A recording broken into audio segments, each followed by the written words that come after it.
नमस्कार, मेरा नाम है रंजन बोरो और मैं आसाम से हूँ, बक्सर डिस्ट्रिक्ट से। मैं इसमें बहुत इंटरेस्टेड हूँ और मेरा सपना ही एक अच्छा डांसर बनना है और रियलिटी शो में शामिल होना है और बहुत सारा रियलिटी शो वगैरह में जीत के दिखाना है।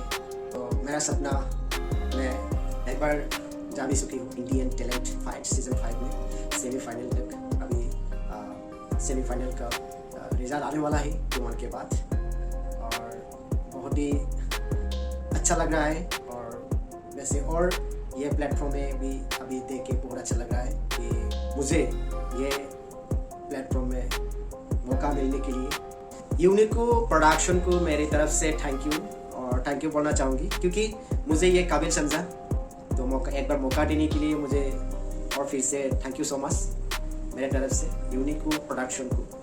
मेरा डांस का जर्नी 2015 से मैं स्टार्ट किया हूँ डांस का जर्नी और आते आते अभी इतना पहुँच गया।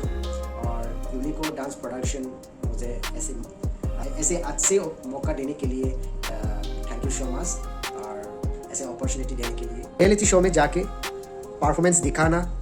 और आज ये होने जा रही है, यूनिक को प्रोडक्शन ने मुझे ये मौका दिया। फिर से थैंक यू सो मच और सब लोग सपोर्ट करो और बहुत सारा प्यार दो, मैं वही चाहता हूँ, इतना ही बोलता हूँ मैं। तो मिलता हूँ सेमीफाइनल पर, मिलता हूँ मंच पे कोलकाता में मिलता हूँ सबसे। तब तक के लिए बाय बाय गाइस।